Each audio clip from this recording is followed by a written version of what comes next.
Bonjour à tous et bienvenue sur la web télé Leclerc et vous. Nous avons le plaisir d'accueillir Antoine Bouvray, vétérinaire et comportementaliste. D'abord, je voudrais vous remercier parce qu'on a reçu pour ce dialogue en direct plus de 350 questions.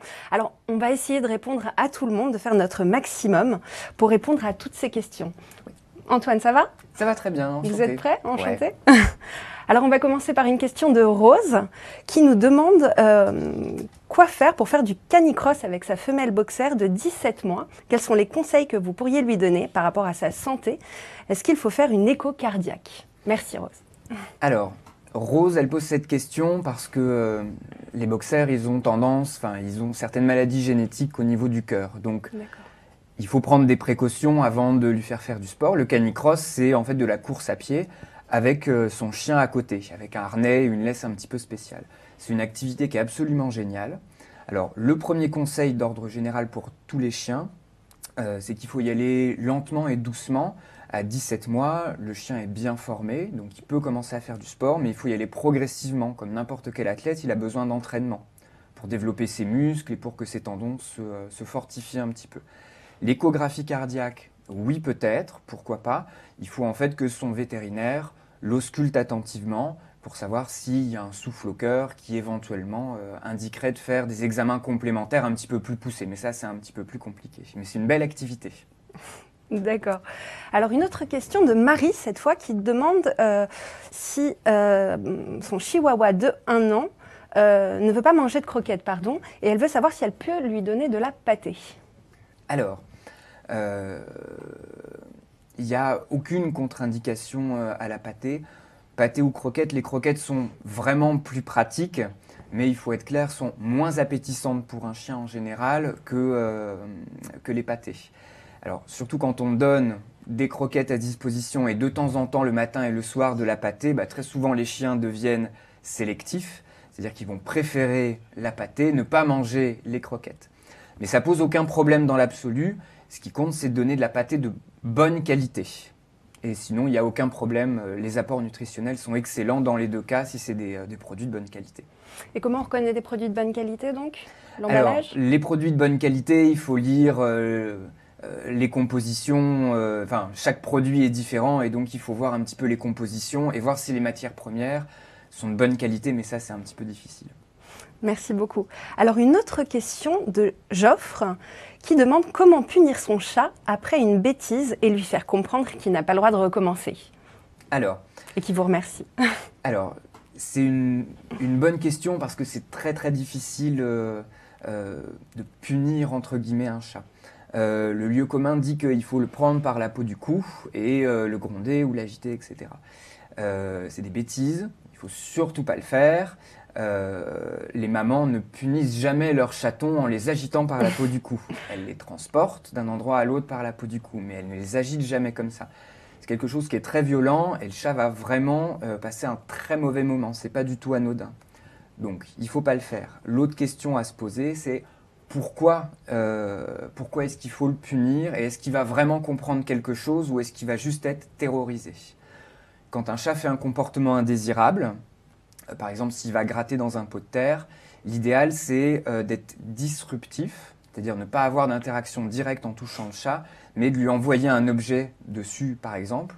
Pas quelque chose qui lui fasse mal, mais un paquet de mouchoirs ou alors un jeu de clés qu'on lance à côté qui va faire du bruit, qui va le faire sursauter et le faire systématiquement. Il existe des dispositifs, par exemple pour les chats qui s'approchent des plantes vertes, qui se mettent juste à côté de la plante verte avec un petit capteur visuel. Et dès que le chat passe devant, ça envoie un jet d'air comprimé. C'est pas douloureux, juste ça fait du bruit, ça fait un gros pchit à chaque fois qu'il passe devant l'objet. Et ça, c'est la punition parfaite parce que elle a lieu systématiquement à chaque fois qu'il s'approche de ce dont il n'a pas le droit. Ça lui fait pas mal. Et juste, au bout d'un moment, il va s'en écarter, il va apprendre qu'il ne faut plus s'approcher de cet endroit-là. Et surtout, on n'a pas le côté correction, bagarre entre le maître et le chat, qui peut avoir plein de conséquences pas rigolotes, parce que le chat peut se retourner, se rebiffer et se battre avec son maître, et ça, il ne faut surtout pas le faire. D'accord, alors pour conclure, on ne punit jamais son chat directement, on essaye de l'effrayer. Jamais de punition corporelle directe. D'accord. Alors on va passer à une autre question, Passionnata cette fois, qui nous dit qu'elle a récupéré un chaton de 2 mois et demi dans la rue et que ce dernier n'est pas sociabilisé.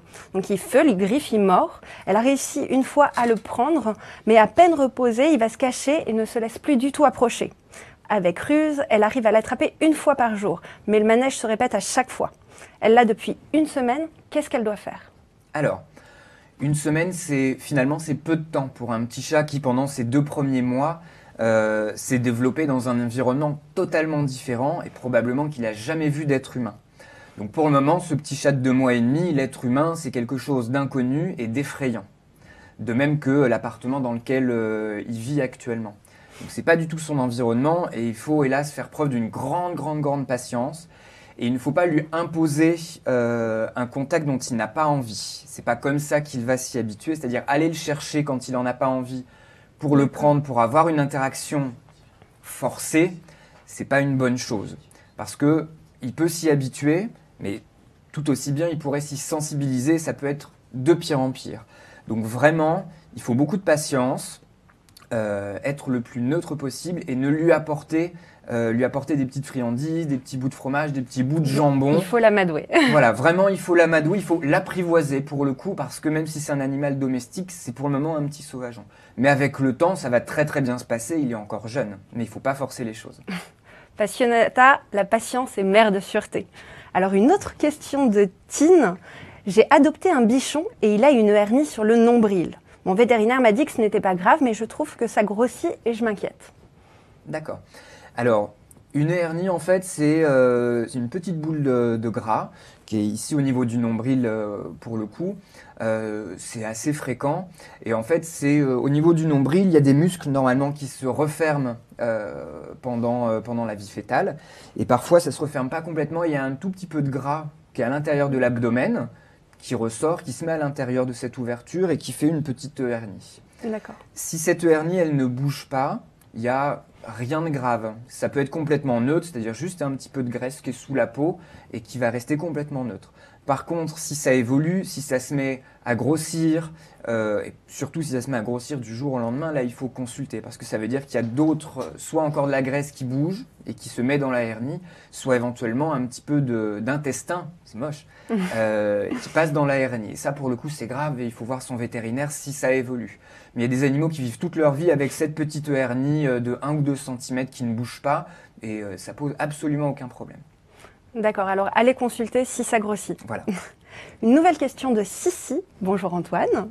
J'ai vu en magasin des laisses pour chats. À quoi ça sert? Dans quel contexte? J'ai un jeune chat et vis en appartement, mais ce serait donc utile pour faire sortir mon chat? Merci. Alors, la laisse pour chat, il faut faire très attention.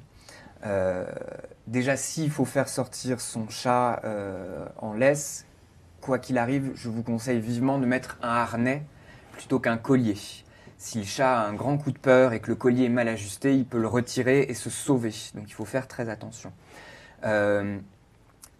Si ça peut faire du bien au chat d'être à l'extérieur, pourquoi pas? Si c'est pour votre plaisir à vous, il ne faut pas que ça terrorise le chat. Il faut être respectueux de cela. Une sortie en laisse pour un chat, ça a très peu de valeur. Par rapport à un chat qui peut décider lui-même de sortir et d'explorer un environnement, un jardin et d'aller se balader, même pas très loin, même pas très longtemps. Être en laisse, c'est vraiment pas naturel, c'est pas lui qui va décider où aller, c'est pas lui qui va pouvoir décider s'il peut aller avancer, se cacher, se soustraire à quelque chose qui lui fait peur. Donc il faut faire un petit peu attention à ces balades en laisse. Il y a certains chats qui sont très habitués, qui adorent ça, mais c'est pas du tout quelque chose de naturel pour le chat, il faut faire attention. D'accord. Une nouvelle question de Chenapan cette fois. Bonjour, mon chien, un petit York âgé de 12 ans, sent mauvais de la gueule. Je lui passe un dentifrice, lui donne des produits type Denta, etc. Mais ça ne fait pas grand-chose. Peut-on lui brosser les dents avec du bicarbonate de soude? Il a des problèmes de mobilité avec ses pattes arrière. Petite précision. D'accord. Alors, un petit chihuahua de 12 ans, si vraiment il sent mauvais au niveau de la bouche, alors déjà il faudrait qu'il soit examiné pour voir s'il a beaucoup de tartre sur les dents. S'il y a 1 cm de tartre sur chaque dent, vous pouvez mettre tous les produits du monde, ça ne retirera pas le tartre. Et s'il y a le tartre, c'est de la plaque dentaire, c'est plein de petites bactéries qui se sont incrustées. C'est pour ça probablement qu'ils sont mauvais de la gueule. Dans ces cas-là, et là, s'il n'y a pas 36 solutions, il faut faire un détartrage complet pour retirer complètement le tartre et assainir complètement la bouche. C'est le vétérinaire qui fait ce Alors, détartrage. c'est le vétérinaire qui fait le détartrage. Et pour les animaux, ce détartrage, il se fait sous tranquillisation, sous anesthésie générale. D'accord. Parce qu'il y a peu de chihuahuas qui acceptent de garder la bouche grande ouverte pendant les 30 minutes du détartrage. Ils ne sont pas d'accord en général. Donc c'est sous tranquillisation. À 12 ans, peut-être qu'il faudra faire des examens pré-anesthésiques pour savoir s'il n'y a pas de souci pour l'anesthésier.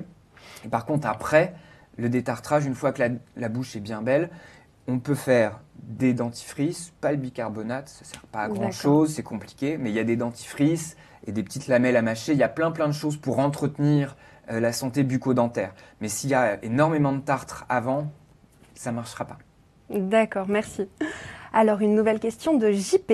Bonjour Antoine. Ce temps de neige d'aujourd'hui me fait poser une question. J'ai un jeune chien, dois-je lui mettre un manteau par ce temps glacial ou n'est-ce pas nécessaire? Alors,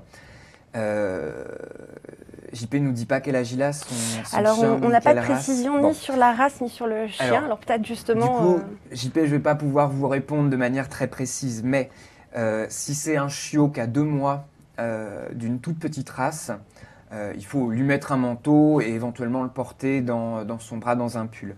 Plus l'individu est petit, plus il va avoir de pertes thermiques importantes. Donc même un chien adulte mais de petite taille, les petits chihuahuas ou les petits yorkshires qui font 2 ou 3 kilos, ils se refroidissent vite. Ils se mouillent très vite le ventre quand il neige comme ça. Donc il faut faire attention, ils perdent rapidement de la température. Donc ça, le premier facteur, c'est la taille. Donc oui, on peut mettre un manteau. Et il y a les facteurs de vulnérabilité. Sur les individus de grande taille mais qui sont très âgés, oui, il faut mettre des manteaux parce qu'ils ont du mal à se thermoréguler, ça leur demande beaucoup d'énergie.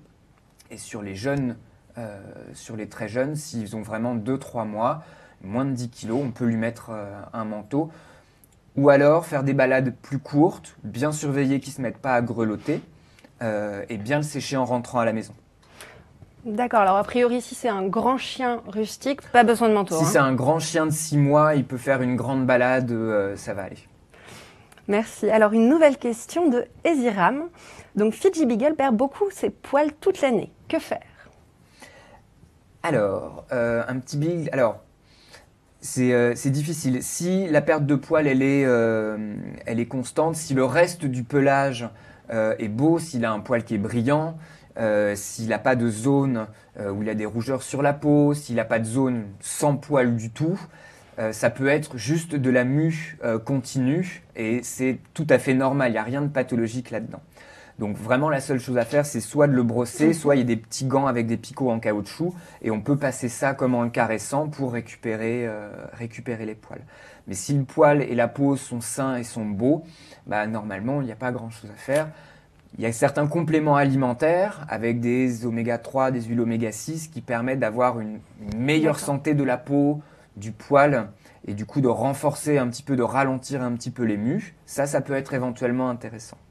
Ok, alors bien s'occuper du chien, éventuellement voir pour l'alimentation et puis au pire acheter un rouleau pour les vestes. Voilà. Alors une nouvelle question d'Hermine qui a un hamster depuis peu. Donc j'ai une cage très simple, dois-je investir dans une cage plus élaborée pour qu'il s'épanouisse mieux? Un petit peu comme celle-là peut-être. Alors, c'est une très très bonne question.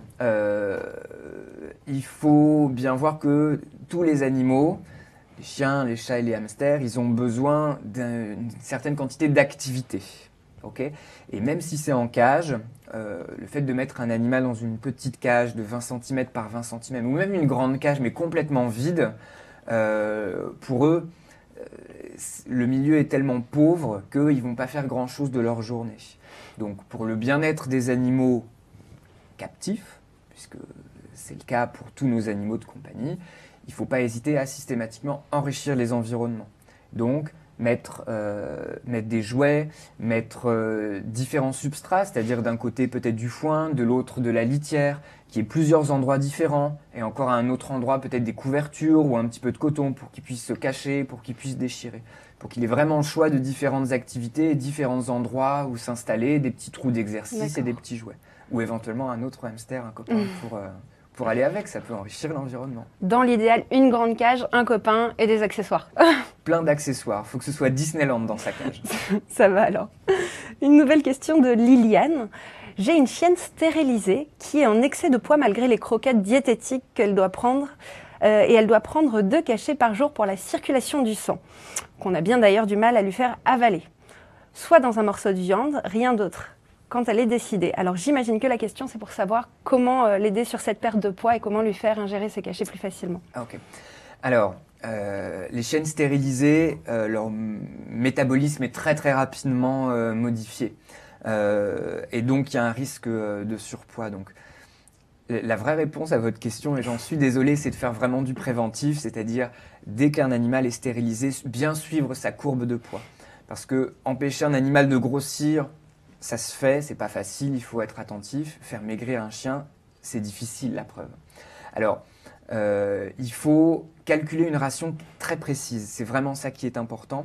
C'est de savoir en fonction du type de croquette, là je pourrais pas vous répondre de manière précise, mais en fonction du poids du chien, en fonction de son poids objectif, on détermine un nombre de calories qu'il doit prendre dans la journée et on regarde à quelle quantité de croquettes ça correspond. D'une marque de croquettes à l'autre, il y a certaines croquettes light, d'autres des ultra light, et il faut regarder à quoi ça correspond. C'est-à-dire que, par exemple, 100 grammes d'une croquette light, ça peut représenter 120 grammes d'une croquette ultra light. Ce qui veut dire qu'on pourrait, avec des croquettes ultra light, par exemple, donner un peu plus, 20% en plus de croquettes. Ce qui aiderait la chienne à se sentir rassasiée, à moins réclamer, et pour autant ne pas avoir forcément plus d'apport calorique. Sinon, éventuellement, alors il faut calculer les rations, mais on peut éventuellement faire cuire des courgettes et rajouter 1 ou 2 cuillères à soupe de courgettes pour un gros chien par jour pour donc les courgettes mettre tout du simplement lest cuites. Cuites dans de l'eau, sans Cuites dans sel. de l'eau, à la vapeur, sans sel, sans D'accord. huile, etc. C'est relativement neutre, c'est de l'eau entre guillemets. Il faut faire attention parce que ça fait un apport de fibres qui est différent, donc il faut le faire doucement pour Avec éviter de lui donner la diarrhée les premiers jours. Mais ça peut être par exemple quelque chose d'intéressant.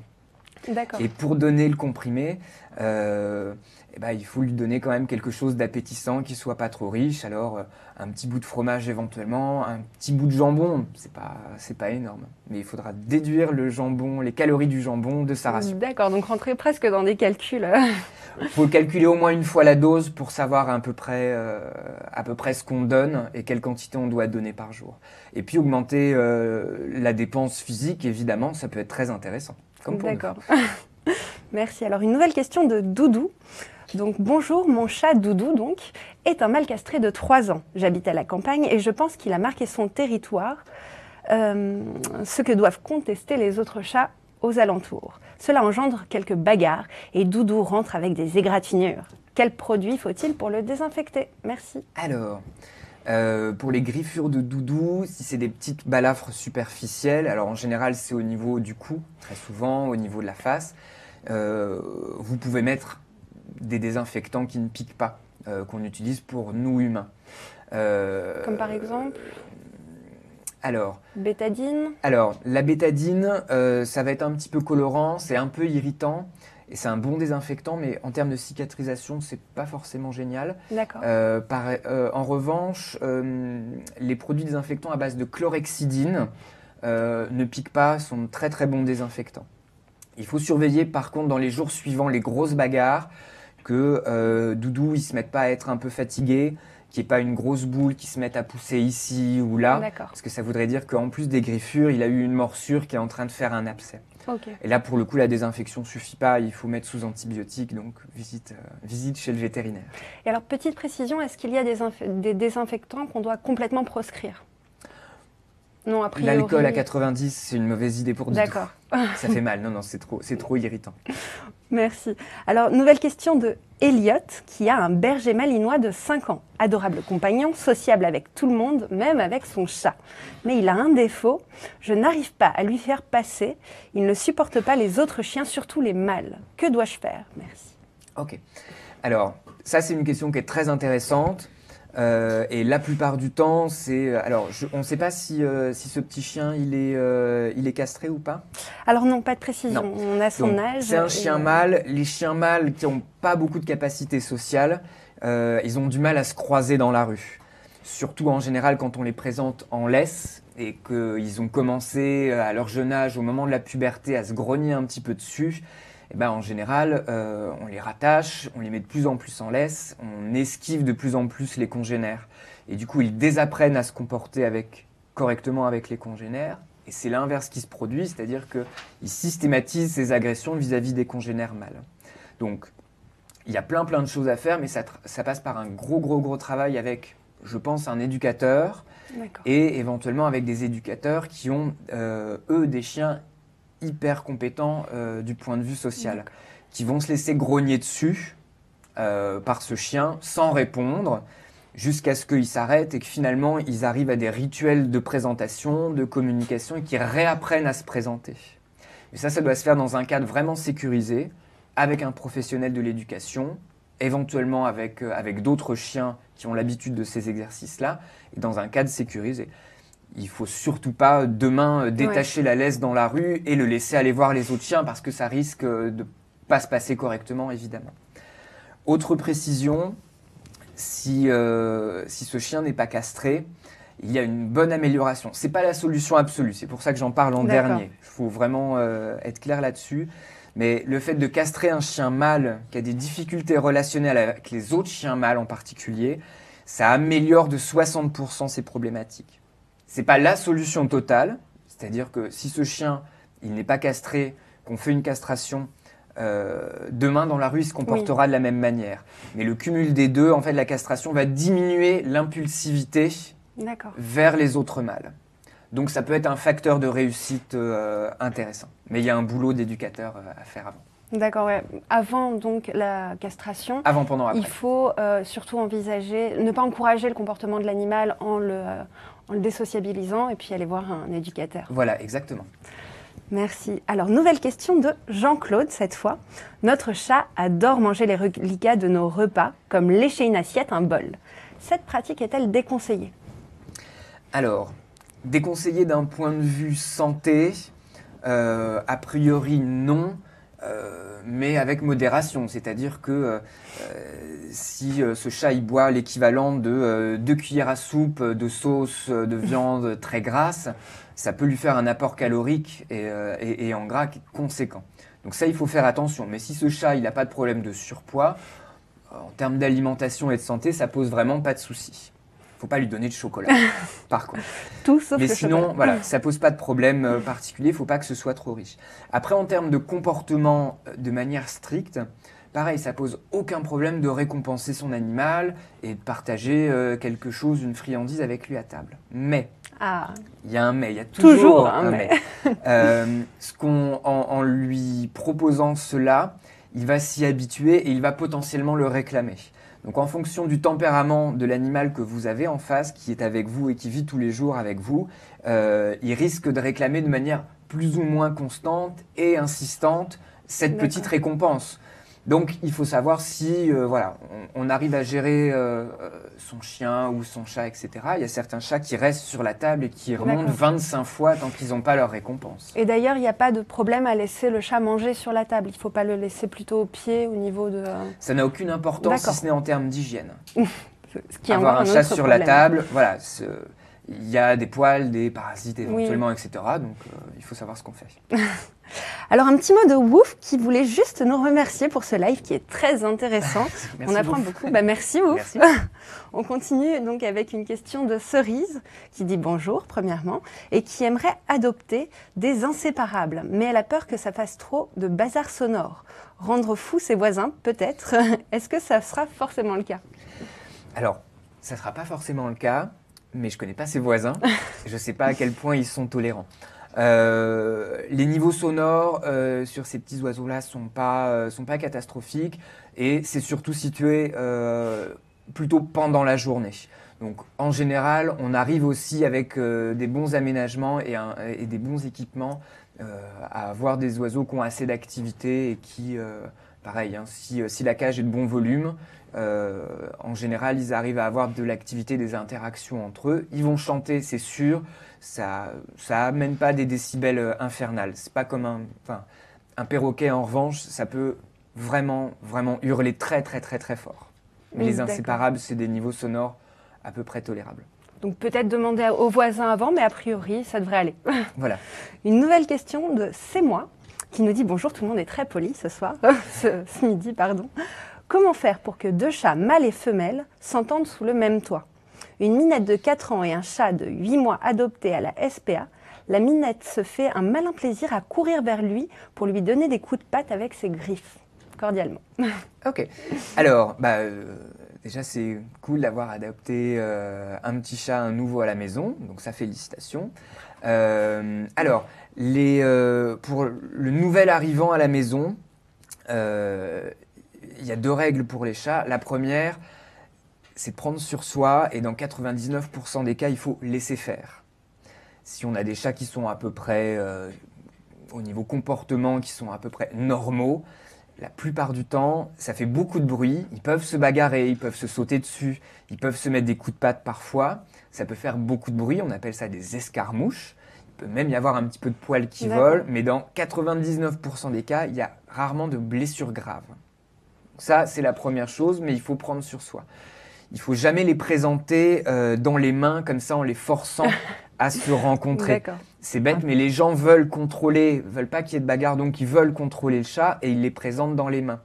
C'est la pire chose à faire. C'est comme le chien en laisse dans la rue, il n'est pas libre de ses mouvements, de tourner autour du congénère. Pour le chat, c'est la même chose. Ils ont besoin eux-mêmes de gérer leur distance d'approche, de pouvoir s'écarter, se rapprocher, se cracher dessus, etc.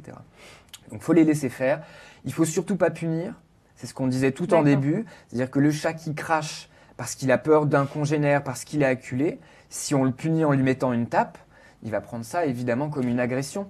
Donc on va rajouter du stress, de la peur, de l'agression. Donc vraiment, il ne faut pas le faire. En règle générale, ce qu'il faut faire, c'est le nouvel arrivant, on le prend dans une grande boîte de transport où il peut être confortable, on lui met une couverture, où il peut se poser, et on met la boîte de transport au milieu de la pièce à vivre. D'accord. En laissant le chat de la maison se balader, tourner autour, il va venir, il va renifler, il va cracher peut-être, ils vont essayer de se donner des coups de patte à travers la boîte. On les laisse comme ça pendant 1 ou 2 ou 3 heures, sans aucun problème, si c'est confortable pour l'autre petit chat. Et quand ils se sont un petit peu oubliés l'un et l'autre, on laisse la porte ouverte. Une fois que la porte est ouverte, on laisse le nouvel arrivant décider de se balader ou pas. Peut-être qu'il va mettre 1 ou 2 ou 3 heures avant de sortir, mais on le laisse faire.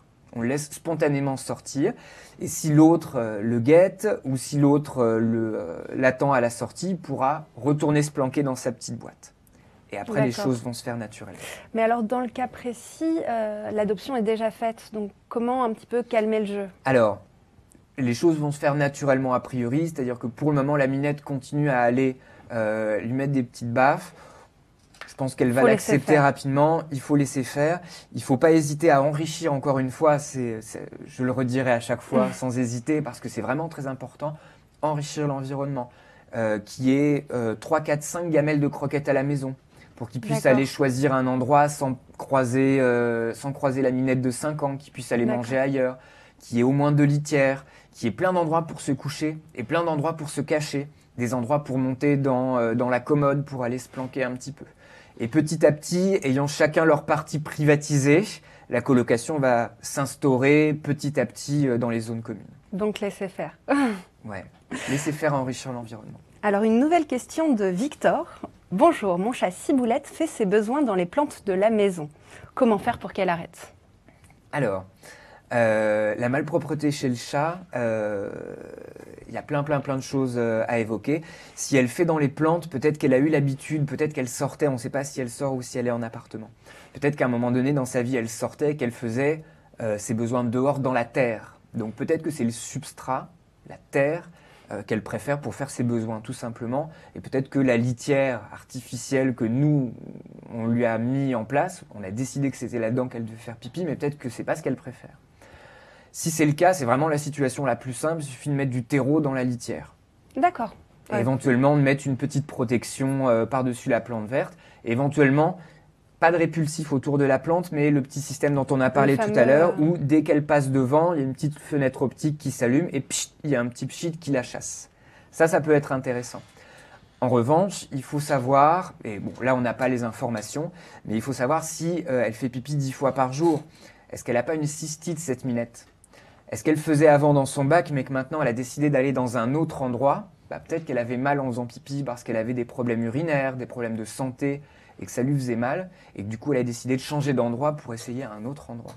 Donc ça, il faut voir. S'il y a de la malpropreté, en général, si elle a modifié ses habitudes pour aller faire pipi, s'il y a un petit peu de sang dans les urines, ou si elle fait pipi 10 fois par jour, il faut voir un veto pour voir si elle n'a pas tout simplement une cystite. Donc avant ça, mettre du terreau dans la litière, c'est la petite astuce, a priori, pour que ça se tente. Ça coûte rien, ça se tente, ça peut. D'accord, merci. Une nouvelle question de Diego cette fois. Bonjour, j'ai un jeune berger allemand. Quel type de jouet puis-je lui acheter pour le divertir à la maison? Alors, tout. tout. Il y en a plein. Alors, un berger allemand, c'est un chien qui va avoir besoin de beaucoup d'activités à l'extérieur. Mais quand on le laisse tout seul à la maison et quand il est jeune, il faut faire attention à ce qu'il ne fasse pas de bêtises. Donc effectivement, il faut lui laisser des jouets. Le plus important, il y a 2 critères. Le premier, c'est un critère de santé, c'est qu'il ne doit pas détruire les jouets et les ingérer. Ça, c'est vraiment une problématique sur un gros chien, un gros berger allemand. La plupart des petits jouets ne sont pas toujours forcément très adaptés.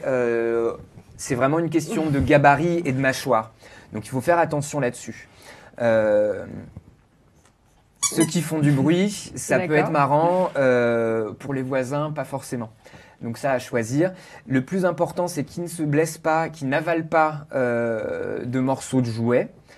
Et donc il y a certains jouets, il y a des marques spécialisées qui sont des jouets qui sont très résistants. Et le deuxième critère, c'est qu'ils jouent avec les jouets. Encore une fois, c'est pas parce que nous humains, on a décidé que ça c'était un jouet, que pour le berger allemand en l'occurrence, peut-être que lui il va le regarder, il n'y a pas d'odeur intéressante dessus, ça ne représente pas quelque chose de sympa forcément immédiatement pour lui. S'il ne joue pas avec, ça ne sert à rien. Donc il faut en essayer plein, il faut faire des roulements de jouets, il faut avoir un gros coffre comme pour les gamins, les enfants. Et il faut en donner 2 ou 3 et les changer régulièrement. Mais utiliser ceux qu'il aime bien, ceux qui sont à base de nourriture, les gros os en peau de buffle, ça peut être très intéressant. Il faut en prendre de grandes tailles pour qu'ils passent beaucoup de temps à mâchouiller. Et il y a des jouets aussi qui sont très résistants où on peut mettre de la nourriture à l'intérieur. Et ça peut être une astuce, un enrichissement de l'environnement encore une fois. Au lieu de lui donner à manger dans sa gamelle qui va ingurgiter en 3 minutes juste avant de partir, ce que vous pouvez faire, c'est mettre sa nourriture mélangée avec un petit peu de pâté, un petit peu de vache qui rit ou autre, dans ces jouets-là pour qu'il passe 1 heure, 1 heure et demie à lécher à l'intérieur du jouet, le mâcher pour faire ressortir un petit peu de bouffe. Et là, pendant 1 heure et demie, votre chien il va être focalisé sur 2 ou 3 jouets très intéressant, très appétissant. Au bout d'1 heure et demie, il aura mastiqué, il aura bien mangé, il va dormir. Il ne fera plus de bêtises. D'accord. En plus, c'est un jouet qui l'occupe quand on n'est pas là. Exactement. D'accord. Merci beaucoup. Une nouvelle question de Mimi29.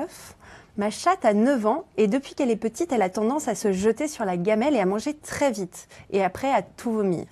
Je suis obligée de la couper quand elle mange ou alors de lui mettre la gamelle avant de partir. À quoi peuvent être dus ces vomissements et fringales? Alors, pour les vomissements, ça, je peux pas le dire. Donc, c'est une minette de 9 ans, elle l'a toujours fait. Il faut savoir, au point de vue médical et véto, s'il n'y a pas un souci de ce point de vue-là. Par contre, pour le côté compulsif sur la nourriture, si elle le fait depuis toujours, c'est que peut-être, probablement, c'est une minette qui ne sort pas. Je pense, Mimi, peut-être qu'il n'y a pas de sortie et que du coup, dans son environnement, dans sa journée, il y a les câlins avec sa maîtresse et il y a la gamelle du matin, la gamelle du soir. Donc, elle se jette dessus. Et c'est très difficile de réguler ça. Et c'est peut-être pour ça qu'elle se fait vomir, c'est que vraiment, elle se goinfre. Encore une fois, c'est de l'enrichissement de l'environnement. Plutôt que de lui donner ça en 2 minutes dans une gamelle, il faut lui donner, il y a plein de systèmes pour distribuer les croquettes petit à petit pour les chiens. Soit des balles distributrices, c'est-à-dire on met la ration de la journée ou même pour la ration de 2 ou 3 jours dans 2 ou 3 balles distributrices. et il y a des tout petits trous et il faut que le chat tape dedans, le fasse rouler pour D'accord. manger une croquette à droite, à gauche, etc. Et ça convient pour lui donner sa ration Alors, journalière? Oui, et on jette la gamelle, qui ne D'accord. sert à rien, c'est l'anthropomorphisme, la gamelle, manger dans une gamelle. Un vrai chat, dans la vraie vie et dans la nature, et quand ils peuvent sortir, ils se nourrissent en mangeant 10, 15, 20 fois par jour. Un petit papillon, une petite chenille, une sauterelle, une souris, mais ils chassent pendant toute la journée. Le budget temps d'un chat, c'est de chasser pendant 6 à 8 heures par jour. 6 à 8 D'accord. heures par jour en été, un petit peu moins en hiver. D'accord? Et nous, dans un appartement, on lui offre 2 minutes de chasse qui n'en est pas le Oui. matin et 2 minutes de chasse le soir. Donc il y a un décalage là-dessus et c'est pour ça que ça devient compulsif. En lui redonnant la possibilité de chasser, picorer toute la journée, probablement qu'elle va être un petit peu moins impulsive sur ses D'accord. nourritures. Mais il y a plein d'aménagements. Il y a des petits puzzles où elle doit tirer des tiroirs pour prendre des jouets. Il y a des grands plateaux avec des picots. On met les croquettes dedans, elle est obligée d'aller chercher les croquettes une par une entre des petits picots bien resserrés. D'accord. Et ça lui prend beaucoup de temps et beaucoup d'énergie et beaucoup de dépenses mentales. Très bien. Alors, on va passer à la question de Samy. Mon chien est presque toujours malade en voiture. Y a-t-il quelque chose à faire pour éviter cela? Alors, malade, je pense qu'il doit avoir la nausée, peut-être il bave, peut-être qu'il vomit, la plupart du temps c'est ça. Si c'est depuis toujours, dans la nausée, il y a deux choses. Il y a vraiment le côté modification de l'oreille interne, le fait de rouler, le fait d'avoir vraiment, entre guillemets, le mal de mer pour ce chien. Et ça, c'est compliqué à gérer. Si c'est vraiment ça, en général, il faut donner un petit médicament anti-vomitif 1 heure avant. Qui se trouve chez le vétérinaire, à la pharmacie? Chez le véto, ouais, c'est sur prescription. L'autre possibilité, mais c'est toujours un petit peu lié, c'est que si ce chien il a toujours été malade en voiture, peut-être qu'il appréhende la voiture.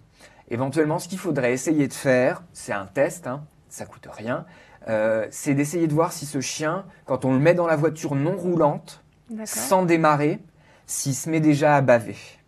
D'accord, un peu le tester. Voilà, et dans ce cas-là, ça veut dire que c'est pas le déplacement, c'est pas le véhicule, c'est pas le mal de mer qui le rend malade, c'est qu'il appréhende, qu'il a peur d'avoir la nausée parce qu'il a toujours eu la nausée. Et dans ces cas-là, il faut le réhabituer. On peut le désensibiliser à la voiture en passant du temps dans la voiture ou à côté même de la voiture avec lui. Donc ça demande un petit peu d'investissement en temps. Éventuellement, il faut se faire aider d'un éducateur canin qui sait faire des désensibilisations. Alors on peut désensibiliser à plein de choses. La plupart du temps, c'est sur la peur, sur la présentation congénère dont on a parlé. Mais on peut se désensibiliser à avoir la nausée en voiture, juste en passant des bons moments, en lui donnant un petit peu à manger à côté de la voiture, ensuite dans la voiture, en prenant un bouquin et en allant lire dans sa voiture avec son chien pour qu'il passe un bon moment, pour qu'il change sa vision de la voiture. Et petit à petit, après la fois suivante, au bout de quelques semaines, quand le chien est vraiment à l'aise et qu'il dort dans la voiture, on met le moteur en marche et on lit 5 minutes. Et ensuite, on va faire une toute petite balade, juste pour aller chercher le pain ou juste pour refaire un créneau, etc. Et petit à petit, on fait ça. Ok, donc avant d'en arriver à la prescription médicale, on essaye de le mettre dans une voiture non roulante. Voilà, et on voit si ça lui provoque de la nausée à l'avance. D'accord. Alors, nouvelle question de Bernard, cette fois. Notre grand chien âgé de 10 ans a été opéré d'une tumeur aux testicules et à l'estomac. Il développe des cellules cancéreuses. Quelles précautions à prendre pour son confort au quotidien et son bien-être, sans lui changer ses habitudes, bien sûr? Qu'est-ce qui sera difficile pour la suite pour lui? Bon, alors ce n'est pas une question très très rigolote. Ce pauvre petit chien, donc il a plein de problèmes de santé. Le plus important pour lui, c'est d'essayer de voir, c'est de l'observer. Il n'y a pas de règle fondamentale. Ne connaissant pas ce chien, je ne sais pas encore ce qui est bon pour lui. Mais l'observer et être à l'écoute de ses demandes. D'accord? Et par exemple, en termes d'alimentation, comme il a eu, si j'ai bien compris, aussi une grosse opération à l'estomac, il ne faut pas hésiter. Alors, il y a des nourritures un petit peu spéciales qui sont hyper digestibles, qui vont l'aider à bien assimiler sans avoir mal à l'estomac, sans vomir, sans avoir de problèmes digestifs. Mais il ne faut pas hésiter non plus à essayer de faire une ration ménagère. C'est-à-dire, si on peut, par exemple, et si ce chien il est gourmand, parce que probablement, peut-être qu'avec l'évolution de la maladie, je suis désolé, hein, c'est très triste, hein, mais peut-être qu'avec l'évolution de la maladie, il aura du mal à s'alimenter, peut-être qu'il va maigrir un peu et qu'il sera un petit peu plus difficile. Peut-être que lui donner une ration équilibrée, mais faite faite soi-même avec avec du poulet, etc. Ce sera plus Ça appétant, peut en fait. l'aider. Et tant qu'il continuera à manger et à avoir un bon appétit, eh ben, il aura un confort de vie et c'est ça le plus important, je pense. La ration, vous pouvez la faire faire par votre véto, ou sinon il y a des sites internet dirigés par des nutritionnistes vétérinaires, parce que là, pour le coup, c'est un animal qui a une vraie grosse maladie. C'est pas une ration à faire au hasard. Il faut que ce soit un spécialiste qui fasse une ration ménagère, mais qui peut vous dire qu'est-ce que vous avez à la maison tous les jours, des pâtes, du riz, du poulet, du jambon, etc. Et vous faire une ration précise avec ce que vous avez à la maison, vous faire 2-3 rations différentes pour pouvoir varier un petit peu. Et pour soulager la douleur de cet animal, il y aurait quelque chose à faire peut-être? S'il y a de la douleur, il y a plein de médicaments, mais ça c'est le vétérinaire traitant qui au jour le jour verra quels sont les facteurs limitants de ce chien, soit l'appétit, soit la douleur, soit plein d'autres choses, et on adaptera à ce moment-là les éventuels traitements, soit anti-inflammatoires, soit il y a des morphiniques maintenant qu'on peut avoir en injectable chez les vétérinaires qui peuvent aider à passer des caps difficiles sur les post-opératoires, etc. Bah, merci beaucoup pour cette question, pas forcément facile. Pas facile. Une nouvelle question de CB. Bonjour, comment empêcher mon chat de faire ses griffes sur la tapisserie? J'ai accueilli cette chatte de 8 ans environ, suite au décès de ma belle-mère dernièrement. Elle a donc changé de maison et d'environnement, et elle griffe à plusieurs endroits différents. Merci. Ok. Alors, l'empêcher de faire ses griffes, c'est très difficile, parce que ça fait partie des besoins qu'ont les chats de griffer, de tirer.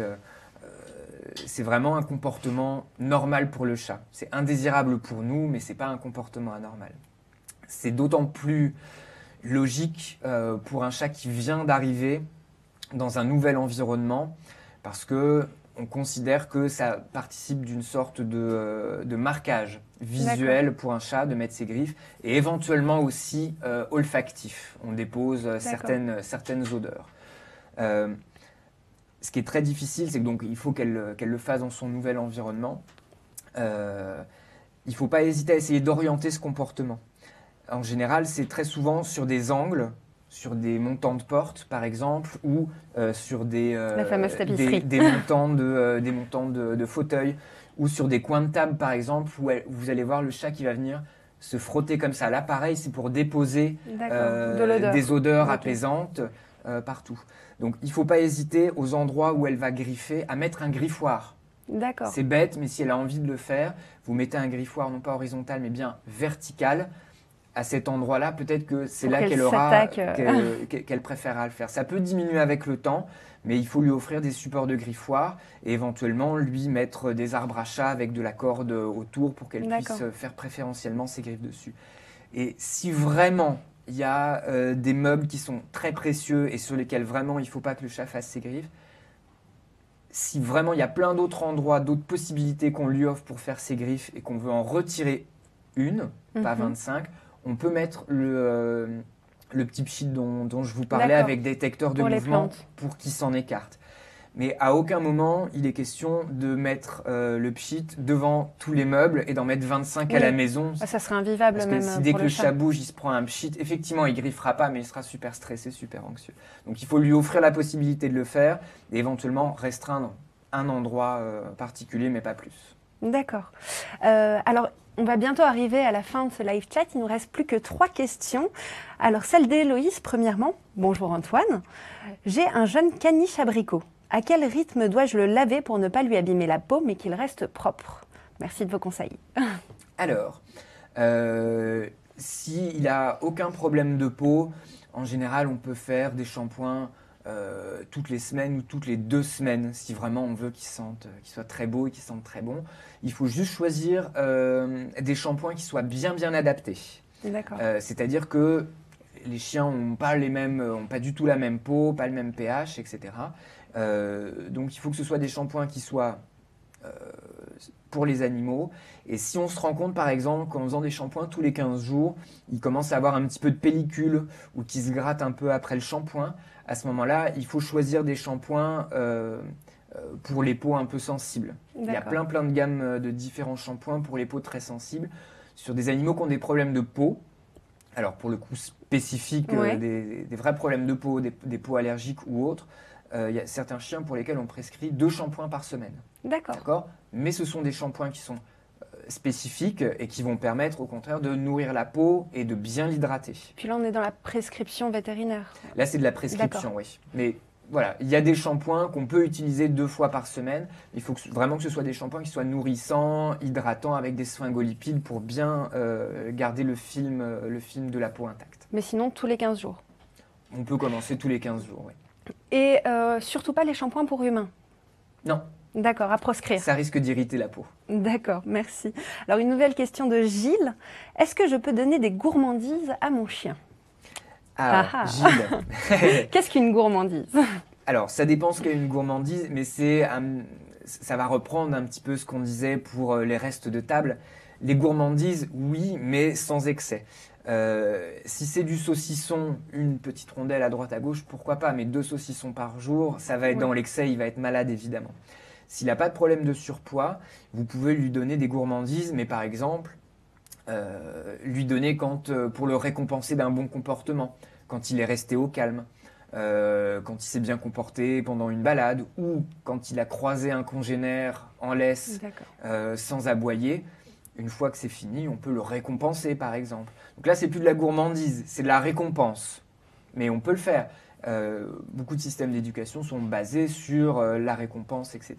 Après, la gourmandise gratuite, le matin, parce que pendant qu'on prend son petit déjeuner, on aime bien que son chien soit en train de grignoter quelque chose à côté, ça pose pas de problème. Encore une fois, attention à l'apport nutritionnel et surtout, quel est le tempérament du chien vis-à-vis de la nourriture? Est-ce qu'il va venir réclamer et le chien qui monte sur la table pour réclamer à manger, ça pose problème et dans ce cas-là, il vaut mieux mettre un cadre un petit peu plus strict sur ces récompenses-là. Mais ça dépend vraiment du tempérament du chien. D'accord, alors il faut vraiment que le maître reste, pour le coup, maître de ces gourmandises. Exactement. Alors, c'est allé très vite, c'est déjà la dernière question. Et cette dernière question, elle est de Lucius. J'ai un chien qui a 12 ans et qui a toujours été assez actif, mais je ne veux pas trop le fatiguer. Combien de temps doivent durer les balades? Et y a-t-il des colliers ou laisses plus appropriés pour les vieux chiens? Merci à vous. Alors, c'est une question qui est très intéressante et très complète. Il me manque juste la race de ce petit chien. Parce que un berger allemand de 12 ans, c'est pas la même chose qu'un caniche de 12 ans. En termes d'âge déjà, c'est-à-dire qu'un berger allemand de 12 ans, c'est un vieux chien, c'est un senior. D'accord. Il aurait 80 ans en âge humain par exemple, alors qu'un caniche de 12 ans, il aurait une soixantaine d'années. Ah oui, il y a une réelle différence. Donc, c'est pas tout à fait la même chose. Les espérances de vie, hélas, sont beaucoup plus courtes sur les grandes races. Donc ce 12 ans, j'ai du mal à dire comment, à l'interpréter. Après, pour les balades, le plus important, encore une fois, c'est d'observer le chien. Est-ce qu'il a envie?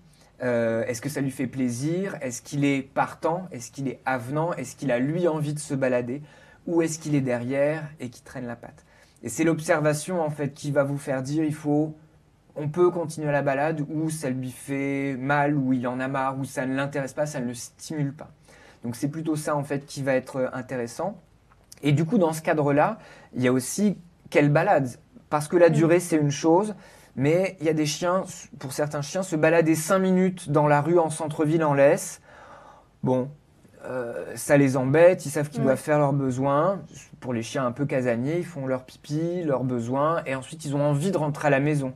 Il y a certains chiens, quand il pleut, qui se baladent en centre-ville, ils font leurs besoins dès qu'ils sont sortis de la maison et ils ont envie de rentrer après. Ils rentrent spontanément. Un petit peu comme nous.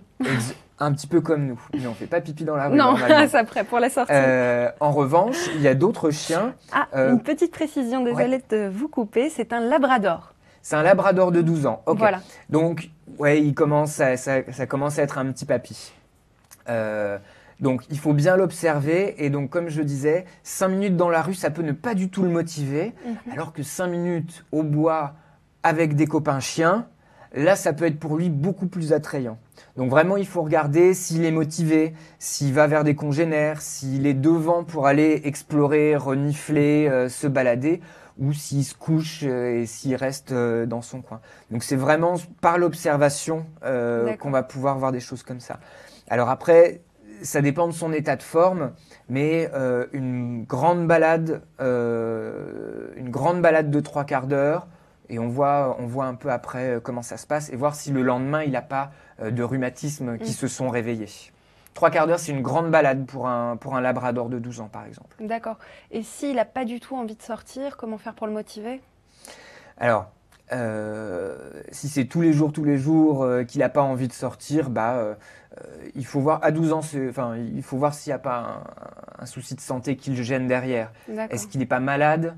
Est-ce qu'il n'est pas très fatigué par un problème de rein, un problème de foie? Enfin, il y a plein de choses qui peuvent arriver à 12 ans. Et bien considérer les problèmes arthrosiques. Alors, j'y pense parce que c'est un labrador qui peut avoir des problèmes d'articulation et de hanches. Mais effectivement, voilà, est-ce que c'est la douleur des hanches qui fait qu'il n'a pas envie de se balader parce que ça lui fait trop mal? Auquel cas, par exemple, des traitements, des chondroprotecteurs ou des anti-inflammatoires, du jour au lendemain, ça peut l'aider à reprendre un petit peu d'activité.